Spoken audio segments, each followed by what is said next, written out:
So the big question is, did we get to Machu Picchu? And the answer is no, we did not. The train and bus strikes were still going.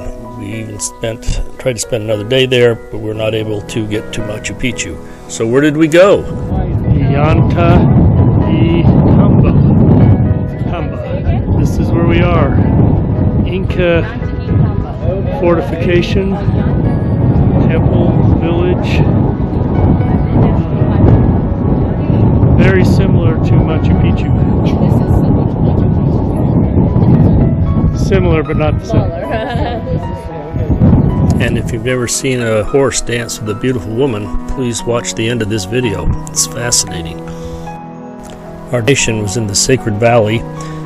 This is surrounded by the Andes on all sides, and the valley itself runs from 6,700 feet up to 9,500 feet, which is where we were. This valley has been inhabited for probably 3,000 years. The Incas moved in around 1000 AD and rose to prominence in the region using a combination of diplomacy, military strength, and administrative control to take charge of the area. Here we are negotiating the price of using their restrooms. It cost us $1 for the both of us, but she seemed happy with it.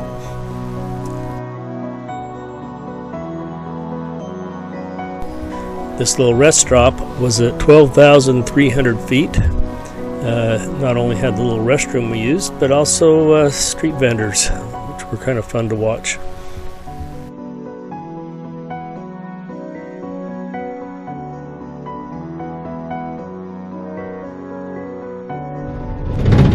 We're on a bus dropping down into the Sacred Valley. And I hope this bus makes it. It's shaking so bad. And you can really pick up some speed going down the hill. But then they always have, like we're slowing down now, for a motorcycle and a big truck. Anyway, the truck doesn't go that fast up the hill, but you can sure the speed going down the hill.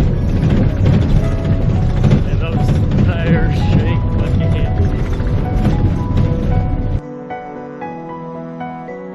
it. We finally arrived at our destination, Ollantaytambo, which is nestled in the heart of the Sacred Valley. It's home to some of the most beautiful scenery in Peru, and of course its extensive and fascinating Inca ruins that we're going to explore here in just a minute. The elevation of Ollantaytambo is over 9,000 feet. Walking up to the entrance of the Inca ruins kind of reminded me of Nepal. Fascinating place, fascinating people, and fascinating little shops.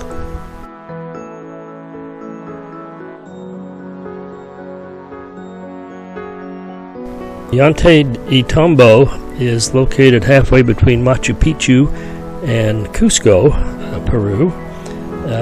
Again, it's right in the heart of the Sacred Valley, and it's home to some of the most impressive ruins outside of Machu Picchu. It's definitely a destination worth visiting, and many people overlook it and go straight to Machu Picchu. We'd have loved to gone to Machu Picchu, but of course we couldn't. Ollantaytambo was an important Inca city in its time, and the royal estate of the Inca emperor. Upon the arrival of the Spanish, it was the site of the Battle of Ollantaytambo in 1537, and it was led by Inca resistance leader Manco against the conquistador Hernando Perezo. And as you can tell, my pronunciation of foreign words is terrible. It's a good little climb getting to the top of the ruins. It's not so much the length or steepness, but it's the fact that you're already starting out at over 9,000 feet. Oxygen gets a little thin up there, especially when you're used to much lower elevations.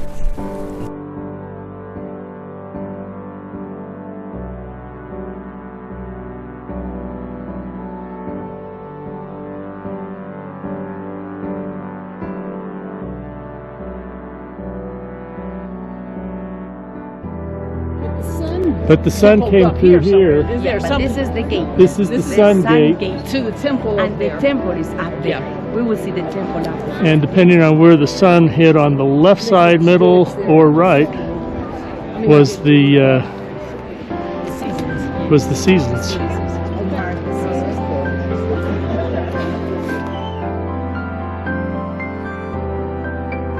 This is going up to the top of there. Sun temples, and the construction's incredible. The last little bit of our hike got us up on top where their sun temple was, and this was absolutely fascinating. You see the rocks that we've been climbing around, they're kind of grayish, but the stone of the sun temple, which is just off to the left there, has kind of a pink tinge to it, or a shade of pink to it. That rock came from the mountain on the other side of the valley. How they got it up there, I have no idea. Those stones were massive. I mean, look at that thing. And that's one that was just sitting on the side. The temple was never completed because they had a civil war, a fight between two half-brothers, and so construction on the temple stopped, and about the time it was just kind of wrapping up, or actually hadn't even wrapped up, the Spanish invaded, and so they were never really able to finish their sun temple.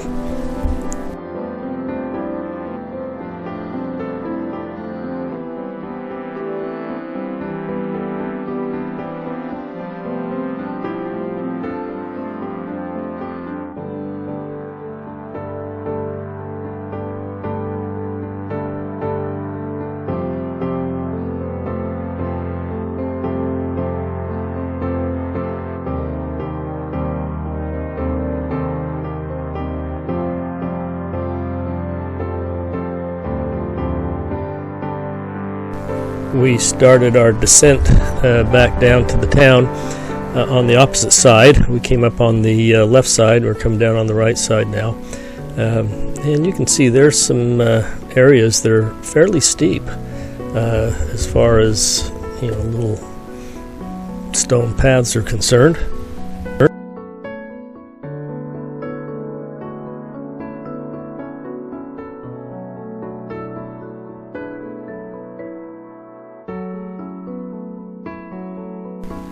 We got back to the village, and our guide took a couple of us on a little walk through the town, down some of its narrow streets. Definitely were made for, they didn't even have carts then, it was walking and llamas. And we found these cute little girls dancing. You can see that on one of our short videos.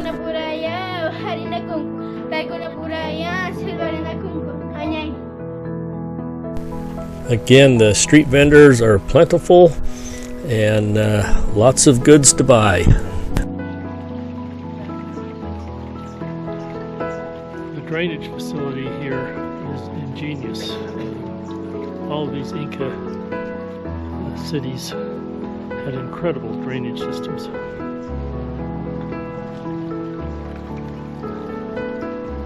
And these are all authentic Inca walls. Foundations. Our guide took us into through this little door, and there's a family-run bar back here, and they make their own alcoholic drink.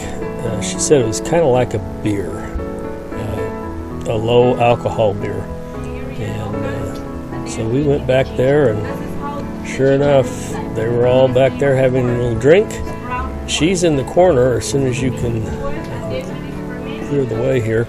And she is pouring her drink into plastic bottles and then selling it to these guys, and they're sitting there drinking it, and as soon as they're done, she takes the bottle, refills it, and sells it to somebody else.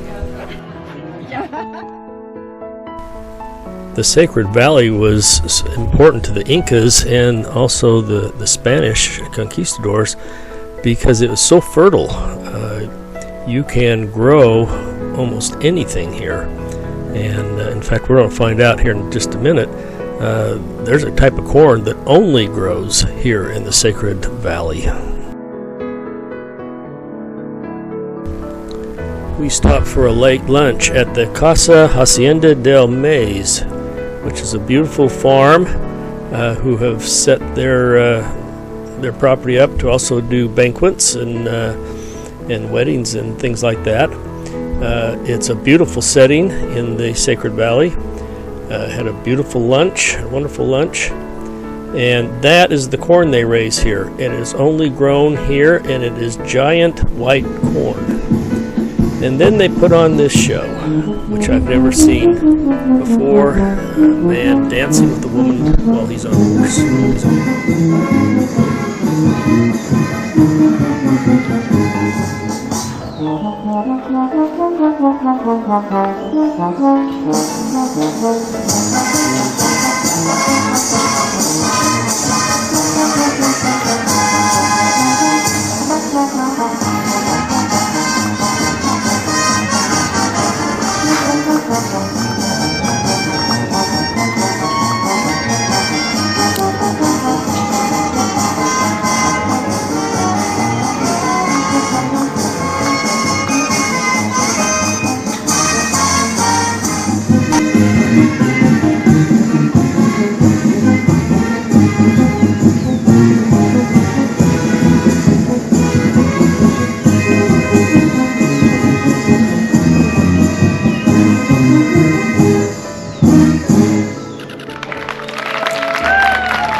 That was incredible to watch, very beautiful. And so ends our time in Peru. It's a beautiful country. The Inca culture is incredible and fascinating. If you liked our video, please hit the like button and subscribe to our channel Around the World in 274 Days. Thanks for watching.